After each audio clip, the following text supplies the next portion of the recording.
What's going on, people? Welcome to Live Palace News. It is Saturday, 20th of July, the day after our first preseason game is concluded, and it doesn't stop. I was looking actually at today, I'm thinking maybe it might be a bit of a quiet day, because on the weekends recently, it's been pretty quiet for Palace. We haven't really heard that much stuff, but today, Lerma, as you can see from the title, and not only that, two players that we could potentially be selling as well. We'll be going into that.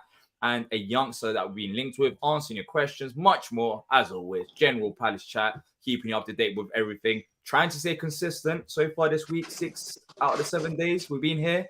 Let's see tomorrow if there's any other news. But yeah, we're trying to do this consistent thing. As always, I'm joined by T. T, how you doing, man?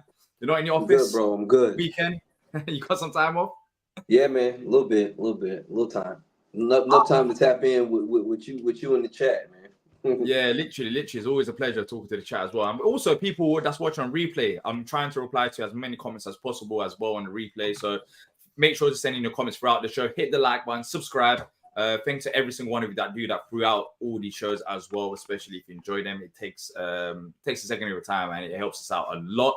I'll be honest to you. I mean, before we get started, today was a great excuse for me not to do this show because I am sore. You know, when you go back to the gym after having a period off, I guess it shows that I'm doing something right, but swear it down. I'm right there with you. My back after them deadlifts and stuff, it is.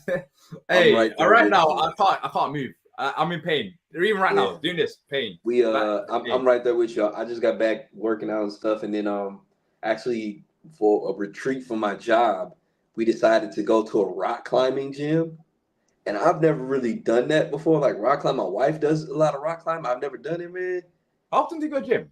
The next day, I'm so everything up here, top of my back. That's me right now. That's me right now. Oh my gosh, like I'm burning. It's good though. But anybody out there that does rock climbing, shout out to you, man, because that stuff is treacherous, man. Yeah, man. Yeah, I didn't do rock climbing. I've done basic gym stuff, and I'm still burning. But rock climbing, yeah. Oh, even right now, stretching my arms. I'm stiff. Oh, what's going on, people? Welcome, Tim. Less than a month. Yes, we'll talk about Lerma. We'll start off with Lerma, then we'll talk about the players that the club are potentially looking to sell people. And that's based on the rumors that we've had. Is a very good talking point. Thank you, Animal. Yeah, I was on TalkSport. I think it was yesterday, with Goldstein and Kandi on Drive Time, just talking about Palace as well. Do you treat yourself to a chicken donut? No, I'm not. I'm staying healthy. I'm on this gym thing. I'm staying healthy. I'm not going to treat myself. You lot don't even have donors over there, do you? We don't have what? Doner. You don't even know what doner is. Nah, we ain't got that. Crazy. That's a gap in the market. I might have to go there. Oh, bro, I'm going to tell you what I did the other night, bro. I made some Nando's, homemade Nando's. Homemade Nando's. I don't know if you make a homemade Nando's. Well, how does that work? I got the sauce and everything, and made it from scratch at home. Well, hopefully next season we'll have you over here, and I will treat you to a Nando's. We'll treat you. Oh yeah, bro. Oh, for sure. That's definitely there. I gotta go to Tasty Jerk. There's a few places I gotta go to for sure. I don't know about Tasty Jerk. I've never been there myself because I've seen a few dodgy rumors about Tasty Jerk. But if you want to go there, I'm not going to hold you back in there. I'm not going to hold you back. Because I've heard some dodgy rumors there, but yeah. Hey man, them be the best food places, man. You got, you know. Yeah, I'll bring you to other spots. If you're coming down there, I'm not going to bring you to Taste the Joke. But if you want to try it, we'll try it out. But look, let's start off with the Palace side of things, of course. We can talk about jerk and food all later on. I know some of you are here just straight for the business. And let's start off with Lerma, people. According to reports, I believe over in Colombia, but Jefferson Lerma has actually spoke about, the rumors of him potentially leaving the club. He's been linked with Fenerbahce quite a few times in this transfer window whilst he was away with Colombia and Copa America. And he said the following to address these rumors. He said, the only thing I know for sure is that I have a contract with Crystal Palace for 3 more years. Besides, there are rumors in the press about Fenerbahce. And I even asked my agent if it was true, and he totally denied everything. T, with all the midfielders that we've been linked with, especially Rios and the other midfielders, I guess everything in terms of him being linked to Fenerbahce and finding potential replacements and what would happen if player A joined if we still had Lerma, I guess it's nonsense because Lerma is saying that he's asked his agent and his agent said there's no truth behind him to Fenerbahce, which I guess is positive, right? I mean, yeah. I mean, I guess the thing about it is, naturally, we're used to all these rumors and conjecture and all that stuff. And what better way to confirm or put something to bed than hearing it straight from the player themselves to say whether yes, we're in talks, or no, I haven't heard anything that's not true. So at that point, I mean, we've heard it from the horse's mouth, as they say. So I have no reason now to believe that he's possibly moving to Fenerbahce. Like, I don't think there's any I guess reason to with the believe that. midfielder, with the midfielder rumors now, if there is any more, I guess we have to look at it with a pinch of salt, because I don't know if we'd be willing to strengthen in that area with all the players that we've got, right? Yeah, I mean, I think the only way you see something like that is if you see somebody who's, okay with not being a starter right away, and then I think the person that it ends up affecting the most is probably a Will Hughes, as far as taking that step back from like who's being the fourth choice central midfielder to then pushing back to maybe the fifth. Yeah. Tim saying this is good news. I think Lerma will be very important to us this season, not just as a useful DM, but also depth at centre back. He may be our best player in the air as well. I'll be honest, with the centre back option, I would be surprised if we use him there this season. I don't think we should have to use him with 5 centre backs at the football club now. I think with depth, we're sorted there. But as a DM, 100%. I mean, we need legs. It's a very demanding system. 38 games. Plus, we all say it, we want a good cup run, right? I mean, we know that we want to do well in the league, but a cup run is important to give us something to believe in. We don't want to be out in the first round, first knockout stage that we're in straight away. So we need depth. We need depth for injuries, for fatigue, and Lerma is a solid player. I did say that I would have liked to swap potentially Lerma with Rios, because I really rate Rios, the player that we were linked with Colombia. But apparently, even United have joined the race for that. So I think that's going to be difficult regardless. But if Lerma's staying, I'm not upset, because for me, he was my player of the season last season. And I'm sure there's a lot of other people's player of the season too. Exactly. So I have no problems with him staying. Animal saying I really like Lerma as a player and his character. He gives it all. His all. When he's out on the pitch. Even when we had games like Bournemouth at home where we booed off the players, Lerma was the only one where you look at him and say, at least he tried. Like, at least he's done something. Like, he's always given us all. And it's a fantastic player to have in the squad. Great connection with Munoz as well. Probably helps having that South American culture with Franca. Who's a youngster who might need some guidance from players like experience like Lerma and Munoz. So I have no problems. But let us know in the chat if you have anything to say about Lerma rumors. He is apparently has nothing to do with the Fenerbahce rumors. He's saying, as far as he's concerned, he's staying at Palace and he denies them rumors, which is good. Amit saying Lerma was very consistent last season, even when we were terrible. I think that's a very good point. And it's a point that went under the radar as the season went on, because of course Glasner came in, Mateta went on form, we started winning games, and Lerma at that point wasn't the main talking point. But for me, when you look at game 1 to game 38, Lerma was fantastic for us. He was fantastic for us. And the fact that we're going on a free was absolutely incredible. Shannon saying, I appreciate Lerma addressing the rumors, saying all he knows is that he has a contract with us, suggests he's happy and wants to stay. Maybe reading too much into it though. I mean, he seems happy at Palace. Even when I've seen him like after the games and stuff, like he seems happy. His family seems like they're settled in London. Even when we're going through the mud, he has good connection with the fans as well, which is good. As someone said, he has good character. There's nothing that suggests that Lerma's not happy at Palace. Look, Fenerbahce, I guess the incentive will be to play under Jose Mourinho, push for a title. I mean, we've seen Zaha go over to the Turkish league as well. But as you say, I mean, he seems pretty much like he's content at Palace. It's not like he's desperate for a move. He kind of shut down all the rumors as it was. Roy was terrible, not the player saying twisted. Harry saying, for me, he was player of the season last season for us as well. So he agrees with me there. But look, Lerma, Fenerbahce, we can put that to bed for now, unless something changes and maybe them reports keep on coming, because he basically denied all of the rumors. Now, let's move on to players potentially leaving the football club, which we haven't really spoke about as much. We've said it a few times and we mentioned a few names, but let's see if these names are popping up once again. According to Bobby Manzi, who used to work for the Palace Way, is a good Palace source. He's saying that Crystal Palace are open to offers for both Odsonne Edouard and Jordan Ayew. Both of these players previously have been reported to be on the market, but it's gone quiet in terms of selling players. But now, once again, they're coming back up on the radar. And does that shock you with us being linked to players like Ismaila Sarr? Because we were talking about where he fits in. Could this be like a Ismaila Sarr comes in, Jordan Ayew leaves, or Odsonne Edouard leaves? Ismaila Sarr's like the second option up front. What's your thoughts on this? Well, similar to what we've been talking about with some of the players, a la Lerma, positional versatility is very important in our system. It's important for our team. We don't really have the money and finances to carry a ton of guys on the roster. So it's going to be important to have guys that have a lot of versatility that can play in different places.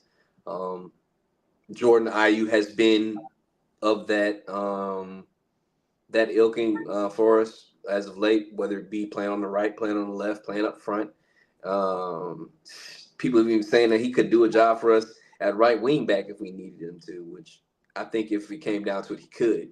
But, he's 32 years old. He's not getting any younger. He did sign another 1-year deal with us, but, it may be time to move on from him because of the fact that we're really looking to bring guys through, younger guys in that are ready to go, ready to play. And, maybe it's his time to move on. And with Odsonne Edouard, I mean, it's always been almost a foregone conclusion for us coming into this window that we would probably be seeing him leave. I think a lot of people might be surprised that we're just now seeing more reports about the fact that we're willing to let him go, to be honest with you. Look, let's go through some of the comments. Let's see what people are saying. Actually, before we go through some of the comments, let me just quickly, I think with Edouard, I know it was the first preseason game, but from looking at from Glasner's come through the door, even till now, well, we was in a similar situation with Mateta, right? Some people may disagree, but Mateta couldn't jump for the ball at a certain stage. That was the talking about Mateta. And he's still not the best. He swapped all of them talks. He put it in a bin and he proved himself. But with Edouard, I just don't know if he fits Glasner's system. Even towards the end of the season, I mean, he did come off the bench a few times, but how many times did Glasner really use him? You could have used him a bit more, maybe, put Mateta on the bench, especially with us being safe, but he didn't really give him a go. So I'm not surprised about Edouard being on the market. And also we saw, I think it was last week, that, there's potentially interest from Premier League class for Odsonne Edouard. Ayew, on the other hand, as much as I've loved him as a Paris player, and I still will stick to this day in terms of saying, if it wasn't for Jordan Ayew, I don't know if in the 1920 season, I think it was 1920 season, I don't know if we're a Premier League football club. I think we only scored like 32 goals in 38 games, but he scored 9 of them. And Vicente White made some fantastic saves as well. He's great defensively. But Jordan Ayew has been an amazing signing for us. But there comes a time where, as a football club, you just have to look on the up. You have to look at ways to improve your squad. We know that Jordan Ayew is not the best player in the world. We know that there could be improvements made there. And he's not getting any younger. He's a fantastic player to have in the squad. I have no problems with that if he just remains as a squad player. But we keep renewing his contract, and there might be a time where we just have to kind of cash in on him and move on from the Ayew period. And look, some people will be over the moon with that. Some people might want him as a squad player, but for me, I wouldn't be too against that. Odsonne Edouard for Glasner reasons, because I don't think he fits his system. I'm not saying he's a bad player. I think in front of goal, if you give him chances, he'll score goals. And we should be able to get decent money for Edouard. Hopefully, maybe tiny bit of profit or a return on investment. I'll be surprised if we can't, because he has scored goals in the Premier League. With Ayew, I don't know exactly his price. I don't know how much Palace want. But quickly, with Edouard, maybe both of them combined, how much money are we looking at? Both of them combined? Well, let's start with Edouard to make things easier. How much do we think Edouard is worth right now? Even last season, you might say he didn't have a great season. I think he scored about 6 Premier League goals. So it's not seven goals total. So I mean, he's still producing. So it's not like he's just like some bottom of the barrel acquisition for a team. Because like I said, I mean, he could probably do a pretty good job up front. Like he could probably be a double-digit scorer in a lesser league for sure. I think we'll probably see at the very least a return on our investment. So breaking even, so to speak, on what we put out for him Do to you think we begin can with, make a which I think profit? was like 14, I want to say. Yeah, around 14, 15. But don't you think we can make a profit? I I mean, when think you're we looking at could. the market, I the think we striker could probably market, make as much as 18 on him. yeah, maybe 18, 20. Look, he scored goals in the Premier League. When he joined Yeah. us, he hasn't done it. He was in the Scottish League, and of course, he bagged in goals there. But I think we can make a bit of profit on it. I think I we mean, if you can could because the get, if you, I mean, if you can striker go market and get a itself isn't guy that who great. scored 7 goals in the Premier League in limited appearances, and a lot of which were uh, off the bench appearances, Mm. that could easily be 12 to 14 goals in another league. You know what I Mm. mean? So What about Ayew? now that's the different one because I use age factors into it too. He's older. I think we'd be lucky if we get 5 for Ayew. I think if we got 5 for him, I'd be extremely happy I if we think could get 5. minimum combined, we're saying is 20 at Yeah, least. I think minimum 20. Yeah, minimum 20, probably as high as like 23. Yeah, Evan Yeah. saying 15, 20. Callum just said 20 combined. Mukhtar saying 10 million for Edouard. So he doesn't rate Edouard. He thinks we'll make a loss. Gabriel saying 15, 20 mil. Unfortunately, saying 15 mil. Around 15, 20. To be fair, there are a few that's going more on the 10 to 15 range. I'll be surprised if we can't get our money back for Edouard. Like, as much as we might not rate him, I think we can easily sell him to another Premier League club with just looking at the goals that he scored and saying, look, there's a player And here's that the can thing find that you goals for you in and the here's the Premier thing League. that you got to realize: strikers come at a premium, Yeah, they do. There's not that many great and strikers now as well that can the score goals in the price that Premier you League. have to pay for them most times is exorbitant. It's a really really high amount. You know what I Mm. mean? So in this situation, you have a guy who's still in that mid-20s range, who's scoring goals at a very high level in the Premier League. So going to Ligue 1, going to the Bundesliga, going to Serie A, this is a guy that could stand to score a good amount of goals for you, and you can Mm. get him for sub 20 million euros. That's not a usual situation when you're going after strikers. Yeah. So I feel like a lot of teams probably would be chomping at the bit for this opportunity, to be honest with you. Yeah. And Harry saying no Palace fan will forget Edward's debut. Oh, you can't. When You that can't. debut happened, I was like, finally, we've got a striker. And he hasn't been a bad striker for us. I don't think he's been a bad striker for us. He's just But been inconsistent because of yeah. like every single time that he gets going and gets playing well, he gets hurt. And then it derails all the progress that he's made. Yeah, and I think we do need to address this because next season, hopefully, fingers crossed, Mateta does hit the form and continues how he was doing under Glasner. And I think he will because when Glasner first joined, there was a few players that I looked at, Mitchell, Mateta, based on his previous clubs and how he's improved players. And I think Mateta fits that fold. So it's not, I guess it's still a shock because no one expected Mateta to be this good. But yeah, I think he should be able to continue his form. But then again, we need a backup. We need a backup regardless. And I just don't think Edouard pushes him.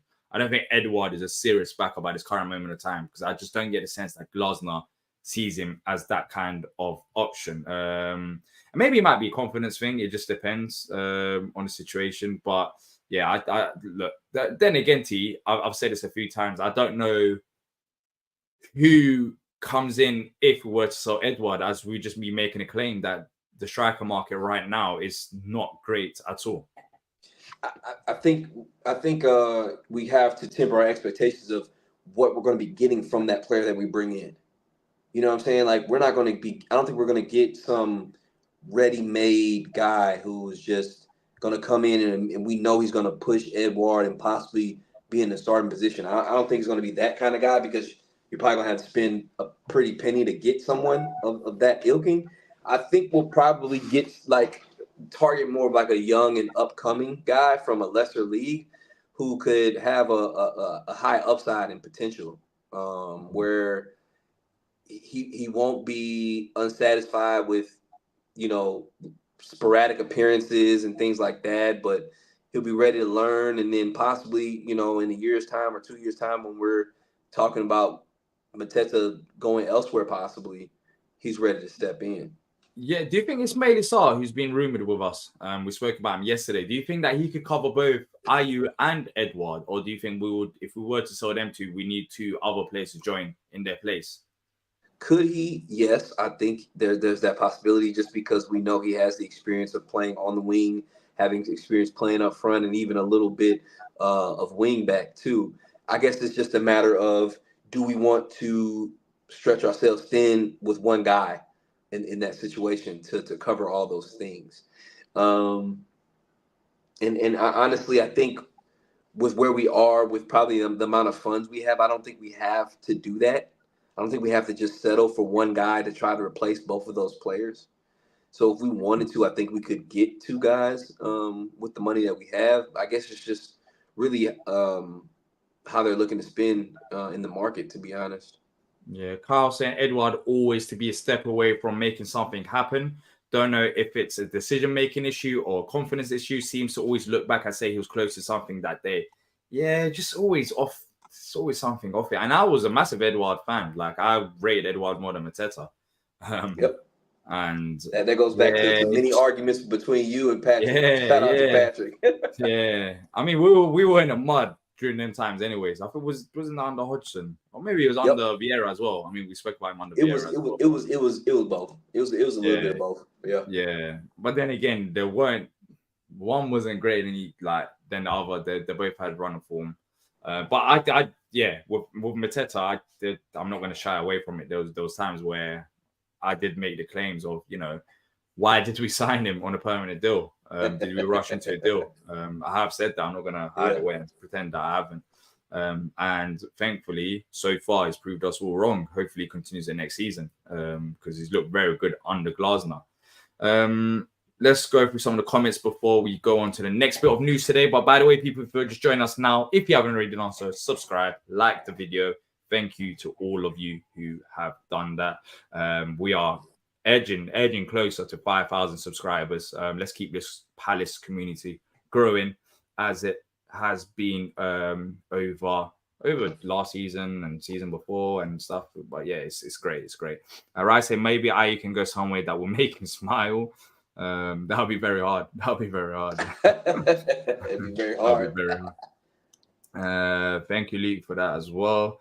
Where has Patrick been? Patrick just playing golf, just chilling. When we're in the off season, Patrick's in the off season. Patrick thinks he's he thinks he's like a Lisa or something on the back of the nest. Like he thinks he's got like the big pool, just relaxing and stuff. Patrick be having to take his breaks from Palace, man. Patrick taking his off-season break like 6 weeks instead of like the 2 weeks. He been a fan for a long time. It's kind of like, how when you got those veteran guys, it's like, hey man, y'all got to come into training camp. Yeah, exactly. Yeah. You've been doing training already. Yeah. Yeah. When the season starts, you can come back in. Get some time off, man. Just take your time. Like that's where Patrick is in his fandom now, man. He gets to have that time off. Yeah.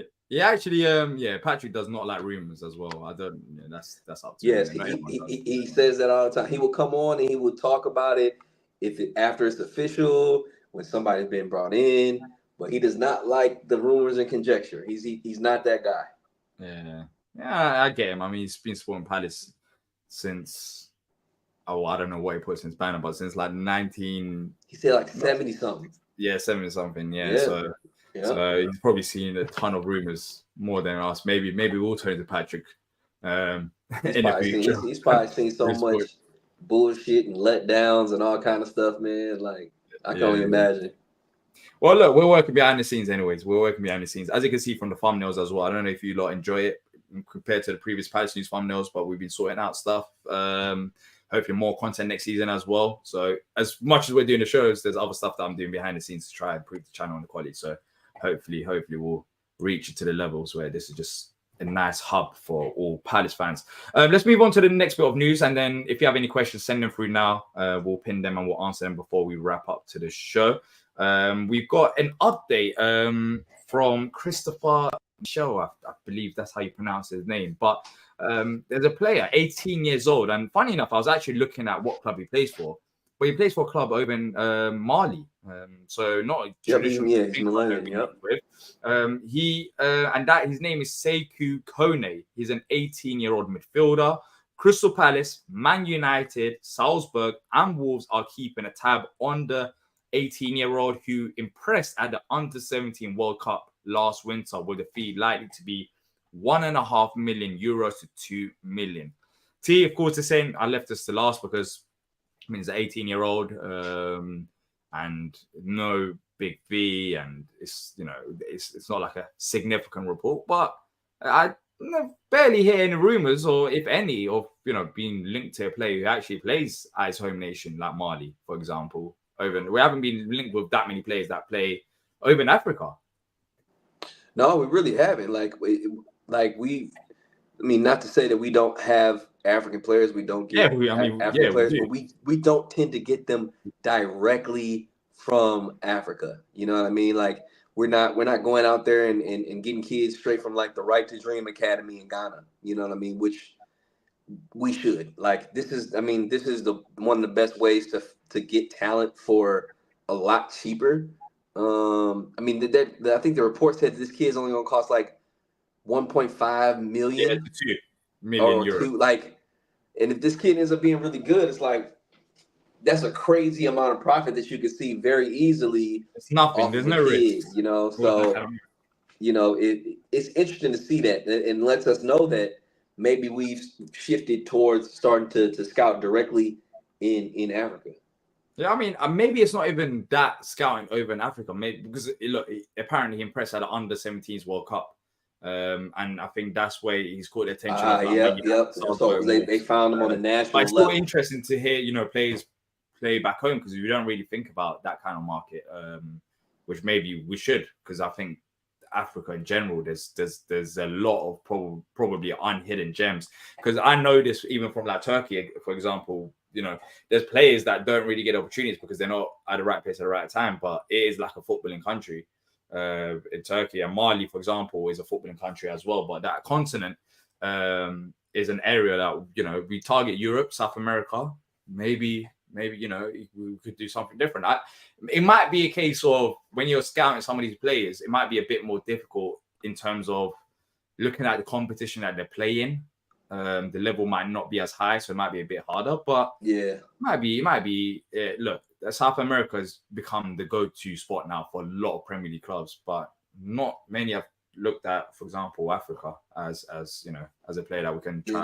I feel like there are a few countries and particular leagues that are really big with getting African talent. Like I think is it Denmark, FC Nord, is it Sweden?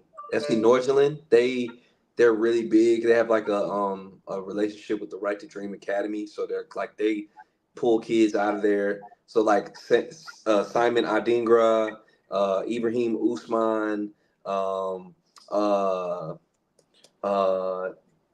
West Ham Kudus came from there. They produce some high level talents, and so there's like certain leagues and certain teams that like really are big into pulling guys out of those areas. Mm-hmm. Let's see. I don't know, because I feel like we've been rumored with a player similar. I don't know if this is that player, but I feel like we spoke about him during the winter last season. I feel like we dropped him one off episodes. I can't remember. Maybe your memory is better than mine. My memory ain't that great, but I thought we might have been rumored with a player like this before in terms of performing at Under-17 World Cup and looking at the club that he plays for. But I don't know if you want to go check out the previous Palace News episodes. Then feel free. Roma. He ended up playing for Roma. Was he? I don't know. I can't remember, because I remember like a youngster. It was a striker. Okay. But his name is escaping me right now, but he ended up going to Roma. Yeah, he might have performed at the World Cup as well, because I don't know. This name doesn't seem familiar to me, but I feel like we spoke about a player that's played for the Under-17s World Cup or I don't know if there's an Under-80s version, but something similar to that length. The kid that we were talking about that one time, he was like 6'5". Yeah, something it might be goals like crazy. In the I think it was like under 21 or something like that, but he was hooping like. Yeah. I remember the kid. Yep. But let's see. can't Look, remember his United, name. Salzburg, and also Wolves, I believe, are interested as well. But yeah, let's see. That's what's come up today on the radar as well. Look, let's go through some of the questions and just general Palace chat, people, before we wrap up. If you're enjoying this, like, subscribe. If you have any questions, most importantly, a Q and a dot before your questions so we can pin it and answer them as we head towards the end of the show. So Tim's got 2 questions for them. Tim saying, how positive are you on the academy strikers, Mola and the new kid, Umolu? Yep. New kid. Yeah, the new kid, Omolu. Yep. Yeah, Molu. No, the kid got me off guard. I was like, what? New kid? But it meant kid. New kid, Molu have serious physicality and seem to fit the Glasner profile, but still raw. I personally rate Marsh a lot as well. Sounds like Mola's going to go out on loan again. Is he the one that's actually waiting and to go and pick his destination? Yeah, Mola's got like 3 different teams. Like clubs abroad as well. He's got like one. He's got Beveren is the team abroad that's interested in him, which is I think it's Blitzers. Is that Blitzers team? I think that he owns. And then he's got like I think is it Wickham? I think League One teams, the 3 League One teams that are interested in him. I think. I was thinking about it as well because I think I saw that today. I might have seen that today. It might have been yesterday. I mean, picking abroad, staying at home. I guess staying at home, we kind of see the level of the quality, and we can assess him like that if he's playing for a League One club and see how well he's doing abroad. Maybe abroad can help him grow as a character. It's not easy being away from home. So I think there's pros and cons to both moves. But yeah, in terms of any academy tracks, I don't know if any of them are really pushing for a move in first team right now. Right. The time. I'm not too sure about that. Tim also saying, when are we going to build relationships with US academies? At the very least, we'll be able to see talent our rivals aren't paying attention to. That's a good question, Tim. States. I mean, how's the academy football over there? I mean, do the draft with the football as well? Say what?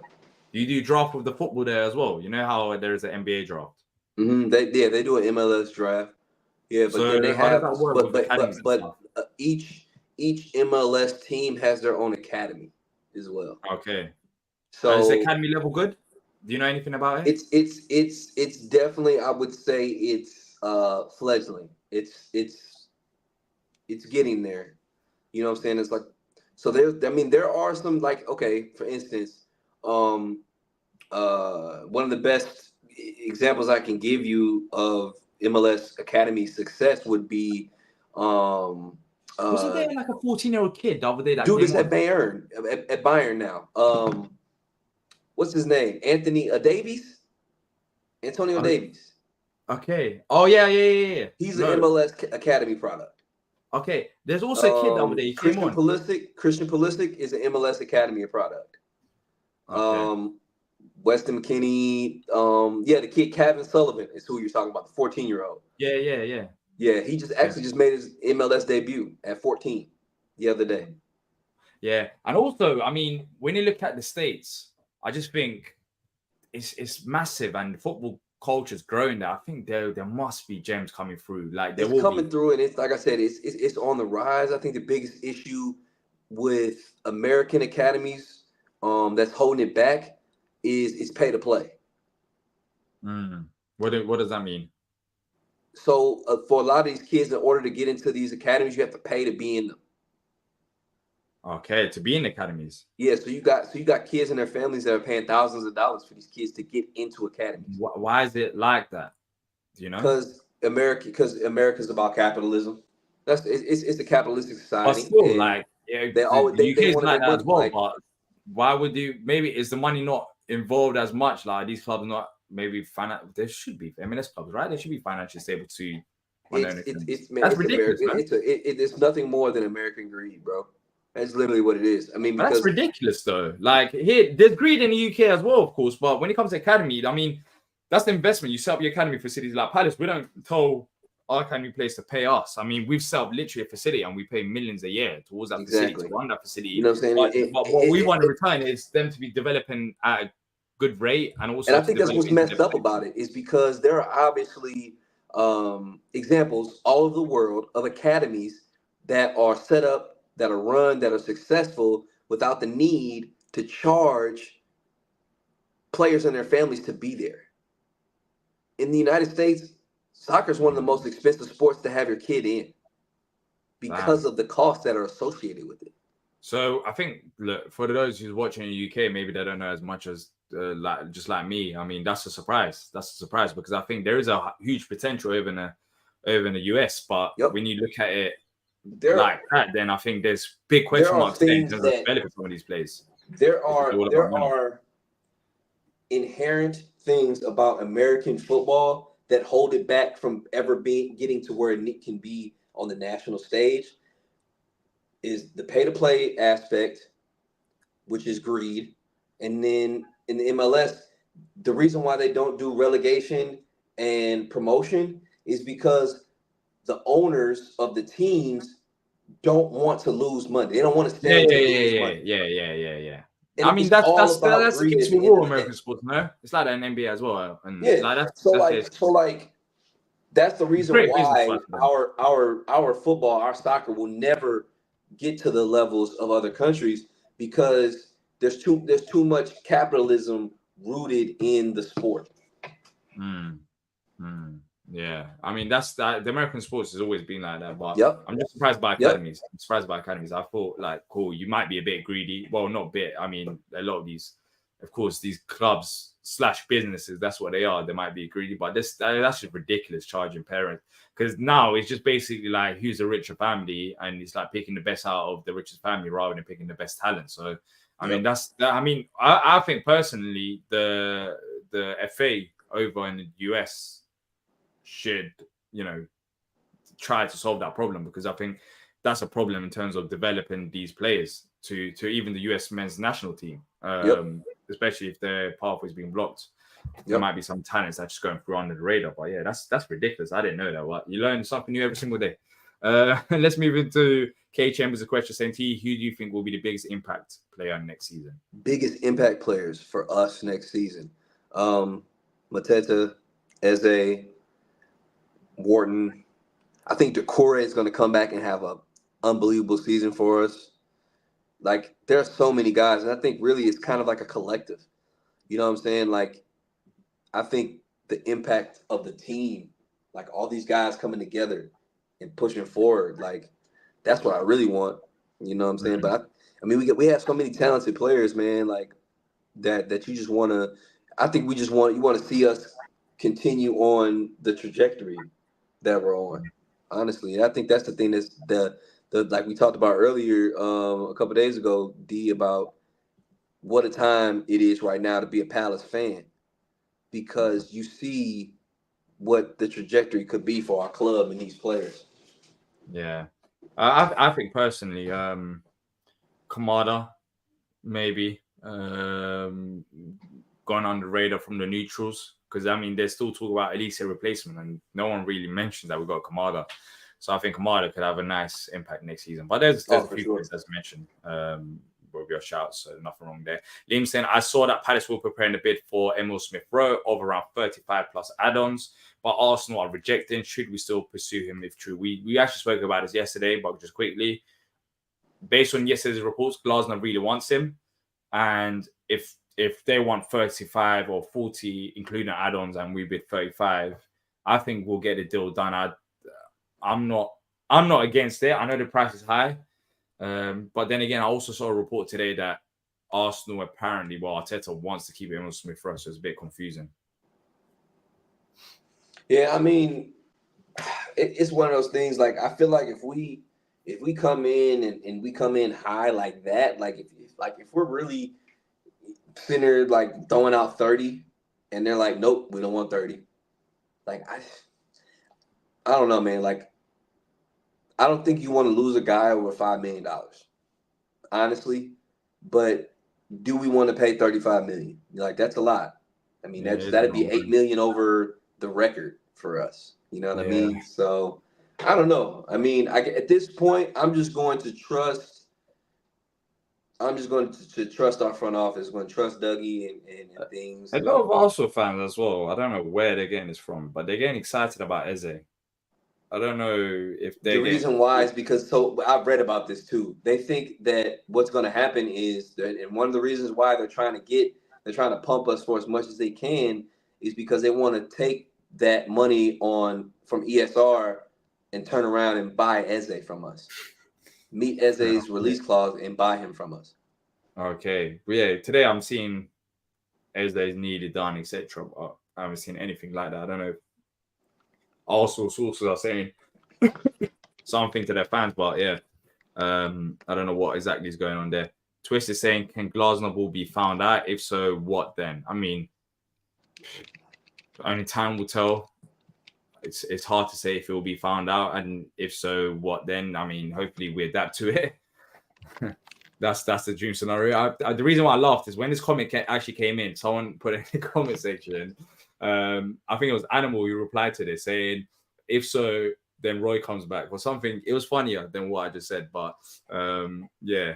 I mean, Glasnow could potentially be found out, but I don't know. I think the thing is, he has a lot of variations and things that he can make changes to also. So, I mean, I think any style of football can be quote unquote found out. I think it's your ability to make adjustments to what teams do that makes you great. Yeah. Harrison T, how did you become a Palace fan?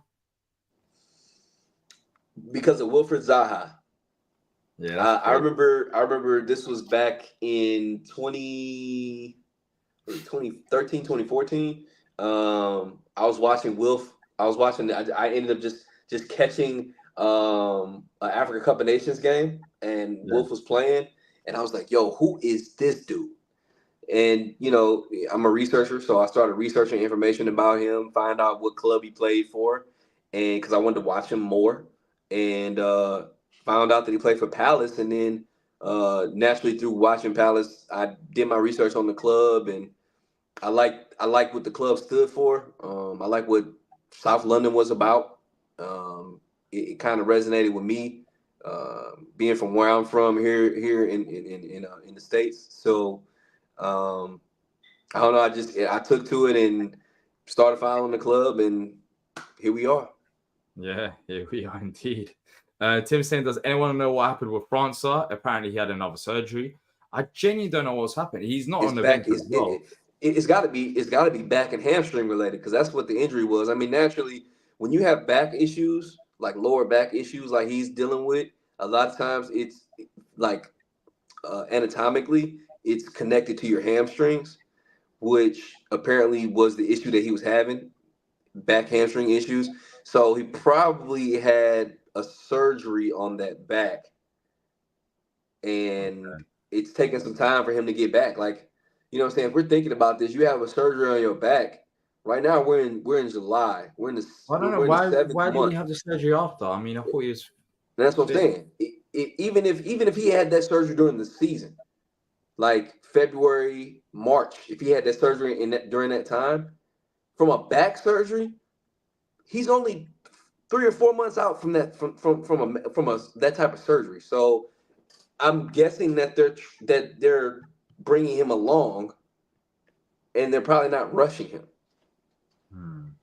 Yeah, it would be nice to hear Glasnow actually talk about it. I mean, the next game next weekend is against Crawley, right? It's on 12th kickoff. Yeah. 27th. Yeah, 27th. Then we're going to America.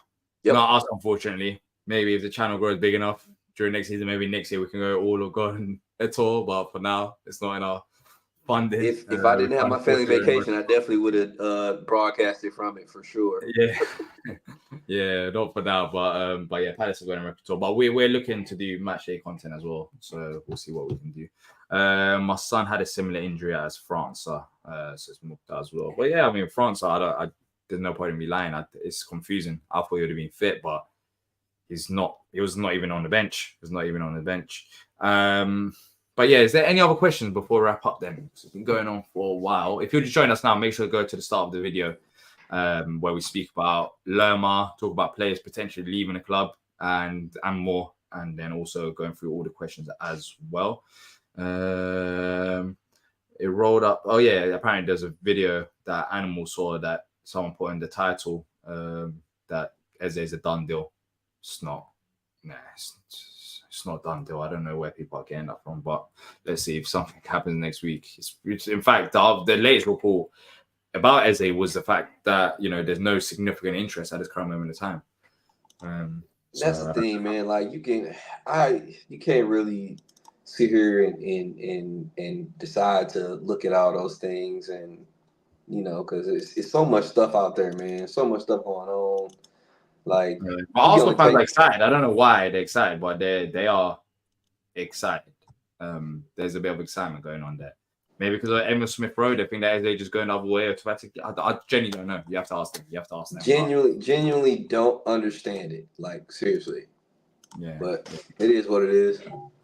Yeah, let's see. But look, people, we're going to wrap up now. If you have enjoyed this, make sure to hit the like button, subscribe, and also, most importantly, let us know your thoughts. Even if you just joined us now, let us know in the comment section down below after the video is finished about all the latest rumors. That's it from me and T. As usual, if there's any other updates, we will be here giving you to them as they come. So make sure to turn on your notification bell if you haven't already done so. And until next time, which might be tomorrow, might be Monday, depending on what happens with Palace, up the Palace. Up the Palace.